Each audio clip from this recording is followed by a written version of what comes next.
வாங்க ஃப்ரெண்ட்ஸ், ரொம்ப சிம்பிளாக டக்குன்னு ஒரு மீன் ஃப்ரை எப்படி பண்ணலாம்னு சொல்லி பார்க்கலாம்.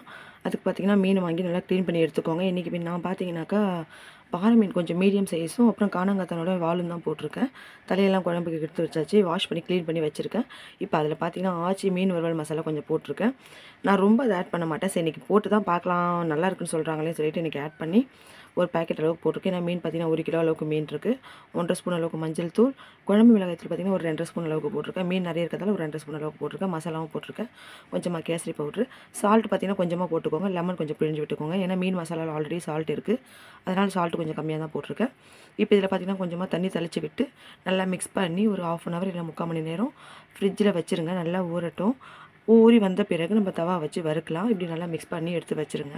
எதுக்காக நான் கலர்லாம் ஆட் பண்ணேன், கொஞ்சம் பசங்களுக்கு பிடிக்கும்ன்றதுனால லைட்டாக ஆட் பண்ணியிருக்கேன். ஆல்ரெடி மீன் மசாலாலேயும் நம்மளுக்கு கொஞ்சம் கலர்ஃபுல்லாக தான் இருக்குது. அவள் தான் நான் ஃப்ரிட்ஜில் வச்சுட்டேன். ஃப்ரிட்ஜில் வச்சு ஒரு 1/2 அன் ஹவருக்கு மேலேயே ஆகிடுச்சு.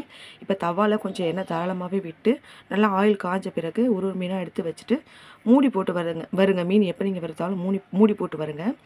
அப்போ தான் உங்களுக்கு அந்த நெடிலாம் கூட வெளியே வரவே வராதுங்க, உள்ளவே சுற்றிட்டுருக்கும். அது இல்லாமல் மீன் பார்த்திங்கன்னா ரொம்ப ரப்பர் மாதிரி ஆகாமல் ரொம்ப அப்படியே அப்படியே அப்படியே ஒரு மாதிரி ஸ்டிஃபாக ஆகிடும். வறுத்திங்கன்னா நல்லாவே இருக்காது, ஒரு மாதிரி கம்பி மாதிரி ஆகிடும். இப்படி மூடி போட்டு வறுத்திங்கன்னா சாஃப்டாக இருக்கும். ஏன்னா அதுலேருந்து வர அந்த தண்ணியெல்லாம் அதுலேயே அழகாக ஊறி நல்லா சாஃப்டாக இருக்கும். நல்லா ஒரு பக்கம் வெந்த பிறகு மூடியை திறந்துட்டு அடுத்த பக்கம் திருப்பி போடுங்க. அடுத்த பக்கம் திருப்பி போட சொல்ல நல்லா கேஸை கொஞ்சம் ஸ்லோ பண்ணிவிட்டு திருப்பி போடுங்க. வறுக்க சொல்ல ஹையில் வச்சுக்கோங்க. திருப்பி போட சொல்ல ரொம்ப கேர்ஃபுல்லாக போடுங்க. ஏன்னா ஆயில் வந்து கையில் கண்டிப்பாக போடணும். ரொம்ப சுட இருக்குது இல்லைங்களா. மீன் மசாலா ரொம்ப நம்மளுக்கு சூப்பராக அதில் அழகாக ஒட்டி வந்ததுங்க. நம்மளுக்கு ஆயில் தனியாக மீன் தனியாக பார்க்க சொல்லி உங்களுக்கு தெரியும், நல்லா கிறிஸ்பியாக சூப்பராக வருது.